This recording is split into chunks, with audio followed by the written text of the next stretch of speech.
बच्चों, ये हमारी दुनिया अनेक प्रकार के रहस्यों से भरी हुई है और सबसे बड़ा रहस्य तो हमारा ये सौरमंडल है, अर्थात यह सोलर सिस्टम। हमारे इस सौरमंडल में अनेक ग्रह हैं, उन ग्रहों के उपग्रह हैं जो कि अपनी अनेक प्रकार की विशेषताएं रखते हैं, अनेक प्रकार के रहस्य रखते हैं। बच्चों, हमारा सौरमंडल जो कि सूरज से संबंधित है, उसके अनेक ग्रह हैं। उनमें से एक प्रमुख ग्रह हमारी प्यारी धरती है। इस धरती के भी अपने अनेक रहस्य हैं। सबसे बड़ा रहस्य है कि ये धरती बनी कैसे। तो बच्चों, हमारे वैज्ञानिकों ने, हमारे खगोलविद शास्त्रियों ने, ज्योतिषियों ने इसकी उत्पत्ति के बारे में बहुत सारी बातें कही हैं। इन्हीं बातों को लेकर के हमारे देश के प्रथम प्रधानमंत्री पंडित जवाहरलाल नेहरू ने जेल में रहते हुए अपनी पुत्री इंदिरा प्रियदर्शनी को कई पत्र लिखे थे, जो पिता के पत्र पुत्री के नाम पुस्तक में संकलित है। बच्चों, यह प्रस्तुत पाठ जो कि आपके पुस्तक नवीन पल्लव में है, धरती कैसे बनी, यह पाठ उसी पुस्तक का एक अंश है जिसमें पृथ्वी की उत्पत्ति के बारे में बताया गया है। तो बच्चों, आइए इस पत्र रूप में जो ये पाठ है हमारे इस पुस्तक में, उसका हम वाचन करते हैं और धरती की उत्पत्ति के बारे में जानकारी प्राप्त करते हैं। तो आइए पाठ करते हैं। प्रिय इंदिरा, तुम जानती हो कि धरती सूरज के चारों तरफ घूमती है और चांद धरती के चारों तरफ घूमता है। शायद तुम्हें यह भी याद है कि ऐसे और भी कई गोले हैं जो धरती की तरह सूरज का चक्कर लगाते हैं। ये सब हमारी धरती को मिलाकर सूरज के ग्रह कहलाते हैं। चांद धरती का उपग्रह कहलाता है, इसलिए कि वह धरती के ही आसपास रहता है। दूसरे ग्रहों के भी अपने अपने उपग्रह हैं। सूरज, उसके ग्रह और ग्रहों के उपग्रह मिलकर मानो एक सुखी परिवार बन जाता है। इस परिवार को सौर जगत कहते हैं। सौर का अर्थ है सूरज का। सूरज ही सब ग्रहों और उपग्रहों का बाबा है, इसलिए इस परिवार को सौर जगत कहते हैं। तो बच्चों देखिए, पंडित जवाहरलाल नेहरू जी ने अपनी बेटी इंदिरा प्रियदर्शनी को ये पत्र लिखते हुए उन्होंने धरती और सौर मंडल के बारे में जानकारी उन्होंने अपनी बेटी को दिया। वो इस पत्र में इस तरह से उन्होंने लिखना शुरू किया। उन्होंने बताया कि जो धरती है वो सूरज के चारों तरफ घूमती है और जो चांद है वो धरती के चारों तरफ घूमता है। तो चांद क्या हो गया? चांद जो है वो धरती का उपग्रह हो गया और पृथ्वी सूरज का एक ग्रह है। इन सारे जितने भी इसी तरह और कई सारे ग्रह हैं सूरज के, तो इस सारे ग्रहों के इस जो है मंडल को हम सौर जगत के नाम से जानते हैं या सौर मंडल उसको कहते हैं। तो इस तरह से उन्होंने पत्र में अपनी बेटी को जानकारी देना शुरू किया। आगे चलते हैं अगले पैराग्राफ में कि रात को तुम आसमान में हजारों सितारे देखती हो। इनमें से थोड़े से ही ग्रह हैं, बाकी सितारे हैं। क्या तुम बता सकती हो कि ग्रह और तारे में क्या फर्क है? ग्रह हमारी धरती की तरह सितारों से बहुत छोटे होते हैं, लेकिन आसमान में वे बड़े नजर आते हैं क्योंकि धरती से उनका फासला कम है। देखिए बच्चों, यहाँ पर लेखक ने ये बताया है कि ग्रह और सितारे में क्या अंतर है। ठीक है, इन पंक्तियों में ये बताया कि ग्रह हमको जो बड़े तो दिखाई देते हैं क्योंकि नज़दीक है, और सितारे काफ़ी दूर हैं। स्टार्स, सितारे अर्थात स्टार्स जो है वो हमसे काफ़ी दूर है, इसलिए वो छोटे दिखाई देते हैं। ठीक है, और आगे उन्होंने लिखा है कि ठीक ऐसा ही समझो जैसे चांद जो बिल्कुल बच्चे की तरह है, हमारे नज़दीक होने की वजह से इतना बड़ा मालूम देता है। बच्चों, जो चांद हमको इतना बड़ा दिखाई देता है वो वास्तव में इसलिए नहीं कि वो इन सितारों से बड़ा है, बल्कि वो सबसे छोटा है। जितने भी ये हमारे स्टार्स हैं या हमारे प्लैनेट्स हैं, इनसे जो है वो काफ़ी छोटा है, लेकिन क्योंकि वो सबसे नज़दीक है इसलिए वो हमें बड़ा दिखाई देता है। आगे चलते बच्चों, लेकिन सितारों और ग्रहों के पहचानने का असली तरीका ये है कि वे जगमगाते हैं या नहीं। सितारे जगमगाते हैं, ग्रह नहीं जगमगाते। तो बच्चों, सितारे अर्थात स्टार्स और जो ग्रह हैं, प्लैनेट्स हैं, उनमें अंतर क्या है ये इससे पता चलता है कि जितने भी स्टार्स होते हैं, सितारे होते हैं, वो चमकते रहते हैं, और ग्रह जो है वो जगमगाते नहीं हैं, सितारे जगमगाते हैं। ठीक है ना। तो इस तरह से इसका सबब यह है कि ग्रह सूर्य की रोशनी से चमकते हैं, और चांद और ग्रहों में जो चमक हम देखते हैं वो धूप की है। तो बच्चों, हमें क्या पता चला कि जो सितारों की जो चमक होती है वो उनकी ओरिजिनल चमक होती है, वो खुद अपने ही रोशनी से चमकते हैं, और चांद और जो बाकी जो ग्रह हैं, प्लैनेट्स हैं, वो जो है उनकी धूप की वजह से चमकते हैं। जैसे हमारा जो चांद जो चमकता है वो सूरज की रोशनी की वजह से चमकता है। पृथ्वी हमारी चमकती है तो वो सूरज की रोशनी की वजह से चमकती है। इनकी कोई अपनी जो है चमक नहीं है या रोशनी नहीं है। ठीक है। असली सितारे बिल्कुल सूरज की तरह हैं। वे बहुत गर्म जलते हुए गोले हैं जो आप ही आप चमकते हैं। दरअसल सूरज खुद एक सितारा है। तो बच्चों, क्या है? सूरज जो है वो खुद अपने आप में एक सितारा है, वो स्टार ही है, और वो भी एक जैसे जलता हुआ गोले के समान है। हमें ये बड़ा आग का गोला सा मालूम होता है, इसलिए कि धरती से उसकी दूरी और सितारों से कम है। ठीक है ना।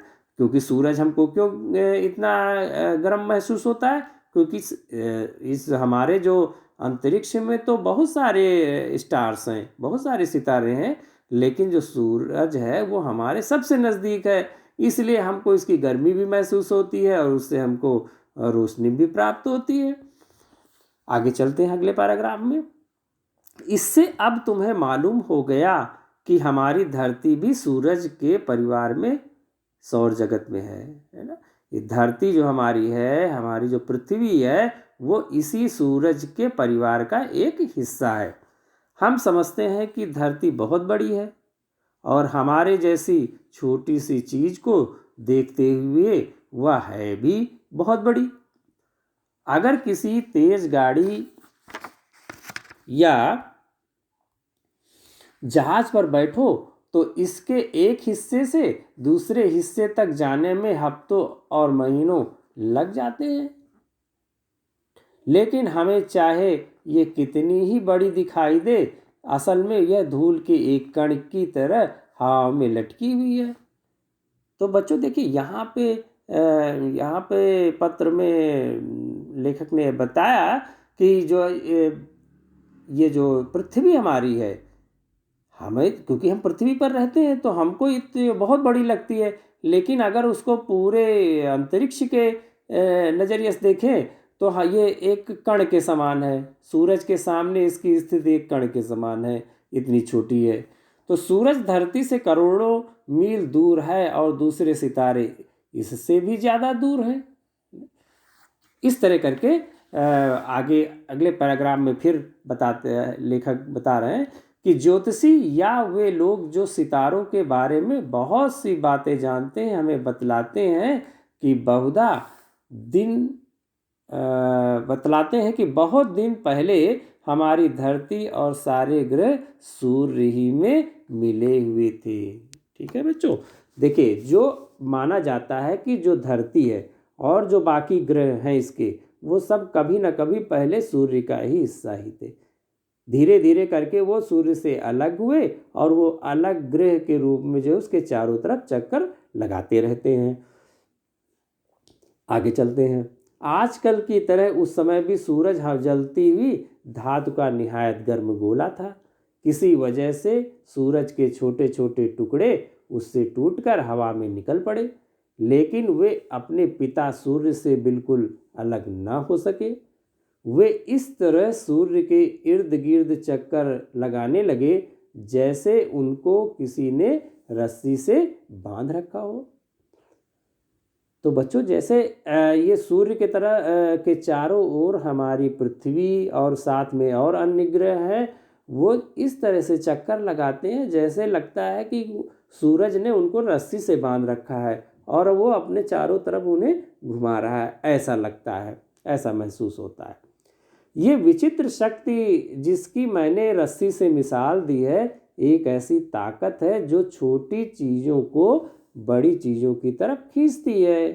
तो बच्चों, वास्तव में कोई रस्सी से तो बंधी नहीं है, ये एक किसी गुरुत्वाकर्षण बल जिसको बोलते हैं, उससे जो है जैसे हमारी पृथ्वी जो है हमको गुरुत्वाकर्षण बल से खींचती है, वैसे जो सूरज है वो उसने जो है अपने जितने भी ग्रह हैं उनको एक बल से बांध रखा है। वो भी अपने ग्रहों को एक फोर्स लगाता है जिससे वो सब बंधे हुए हैं और उसी के प्रभाव में वो सूरज के चारों तरफ सारे ग्रह घूमते रहते हैं।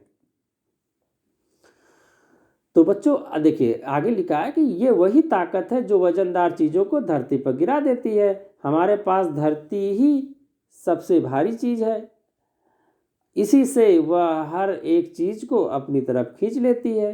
देखिए यहाँ धरती, ये बताया गया कि धरती जो हमारी है वो सारी चीज़ों को जो है बाहर नहीं जाने देती, वो सबको अपनी तरफ खींचती रहती है। इसीलिए जैसे कोई हम बॉल ऊपर फेंकते हैं तो वो बॉल जो है नीचे ही आती है, ऊपर नहीं जाती, कुछ दूर जा कर के फिर वापस धरती पर वापस आ जाती है। तो किसकी वजह से होता है? जो फोर्स लगाती है धरती, है ना, जिसको ग्रेविटी या गुरुत्वाकर्षण बल कहते हैं। आगे चलते हैं। इस तरह हमारी धरती भी सूरज से निकल भागी थी। उस जमाने में ये बहुत गर्म रही होगी, इसके चारों तरफ की हवा भी बहुत गर्म रही होगी, लेकिन सूरज से बहुत ही छोटी होने के कारण वह जल्द ठंडी होने लगी। सूरज की गर्मी भी दिन दिन कम होती जा रही है, लेकिन उसे बिल्कुल ठंडे होने में लाखों बरस लगेंगे। धरती के ठंडे होने में बहुत थोड़े दिन लगे। जब ये गर्म थी तब इस पर कोई जानदार चीज़ जैसे आदमी, जानवर, पौधा या पेड़ न रह सकते थे, सब चीज़ें जल जाती। तो देखिए बच्चों, ये तो हम सभी लोग जानते हैं कि सूरज जो है आग के गोले की तरह है, और जब पृथ्वी और अन्य ग्रह उससे निकले तो वो भी गोले के ही तरह थे, आग के गोले की तरह थे, लेकिन वो धीरे धीरे करके ठंडे होते गए। और हमारी जो धरती है जब बिल्कुल ठंडी हो गई तो उस पर तरह तरह के जीव जंतु पैदा हो गए और मनुष्य भी बाद में इसमें आ गया। तो इस तरह से ये हमारे रहने लायक धरती बन गई। लेकिन अभी जो सूरज, माना जाता है कि सूरज की भी जो है गर्मी कम हो रही है, लेकिन बच्चों अभी उसको ठंडा होने में इतना कम टाइम नहीं लगेगा, उसको अभी लाखों करोड़ों साल भी लग जाएंगे ऐसे। तो इसलिए क्योंकि उसमें अभी बहुत ऊर्जा है, बहुत ऊष्मा है। ठीक है, आगे चलते हैं। देखिए अगले पैराग्राफ में लेखक जो है नेहरू जी ने अपनी बेटी को पत्र में लिखा है कि जैसे सूरज का एक टुकड़ा टूटकर धरती हो गई, इसी तरह धरती का एक टुकड़ा टूटकर निकल भागा और चांद हो गया। तो बच्चों, जैसे हम जानते हैं कि हमारी पृथ्वी जो है वो सूरज से अलग होकर के बनी है, उसी तरह जो हमारा ये चांद है वो पृथ्वी से टूट करके अलग बना है। तो बहुत से लोगों का ख्याल है कि चांद के निकलने से जो गड्ढा हो गया वो अमेरिका और जापान के बीच का प्रशांत महासागर है। देखिए बच्चों, ये माना जाता है कि जो ये चांद है हमारा, ये क्योंकि धरती से अलग हुआ तो निश्चित रूप से ये धरती के किसी हिस्से से ही तो निकला।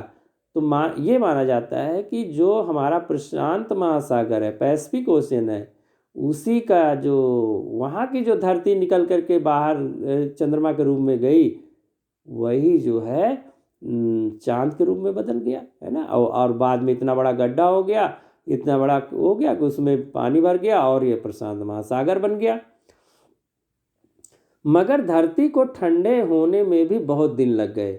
धीरे धीरे धरती की ऊपरी तह तो ज़्यादा ठंडी हो गई, लेकिन उसका भीतरी हिस्सा गर्म बना रहा। अब भी अगर तुम किसी कोयले की खान में घुसो तो जो जो तुम नीचे उतरोगी, गर्मी बढ़ती जाएगी। तो बच्चों, क्योंकि हम लोग तो जो है धरती की ऊपरी सतह पर रह रहे हैं, तो यहाँ पर तो सतह ठंडी है, लेकिन अगर हम गहराई में पृथ्वी के अंदर जाएं तो हमें महसूस होगा वहाँ पे कि वहाँ हमको गर्मी महसूस होगी, है ना। जैसे कोयले की खदानें हैं, बहुत गहरी होती हैं, तो उनमें अगर आप अंदर जाएंगे तो आपको वहाँ गर्मी महसूस होगी, ठीक है। तो ऐसे ही जितना ही हम अंदर पृथ्वी के जाएंगे उतना ही हमको गर्मी महसूस होगी। चलिए आगे चलते हैं कि शायद अगर तुम बहुत दूर नीचे चली जाओ तो तुम्हें धरती अंगारे की तरह मिलेगी। चांद भी ठंडा होने लगा। वह धरती से भी ज़्यादा छोटा था, इसलिए उसके ठंडे होने में धरती से भी कम दिन लगे, ठीक है। जैसे धरती ठंडी होती गई उसी तरह चांद भी ठंडा होता गया। तो तुम्हें उसकी ठंडक कितनी प्यारी मालूम होती है। उसे ठंडा चांद ही कहते हैं। शायद वह बर्फ के पहाड़ों और बर्फ से ढके हुए मैदानों से भरा हुआ है।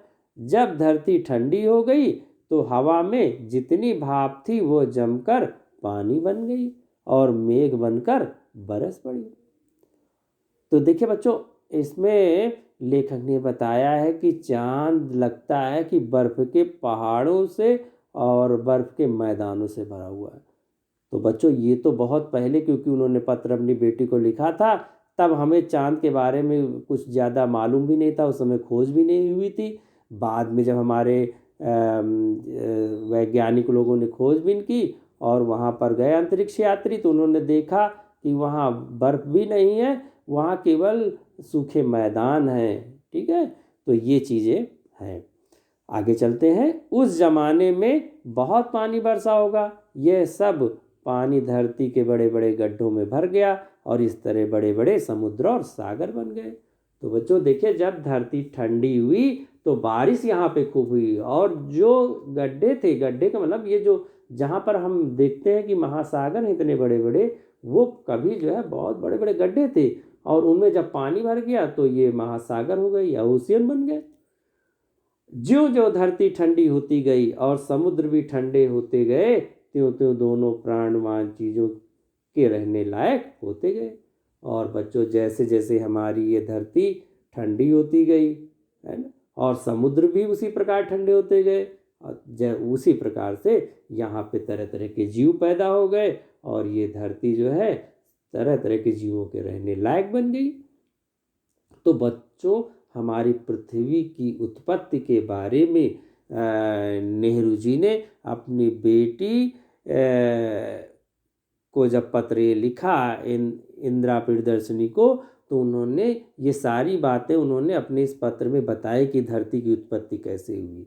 तो बच्चों, इस तरह से हमने देखा इस पाठ के माध्यम से कि हमारा जो ये सौर मंडल है कितने रहस्यों से भरा हुआ है। बहुत सारे रहस्य अभी ऐसे हैं जिन तक अभी हम पहुंच नहीं पाए हैं।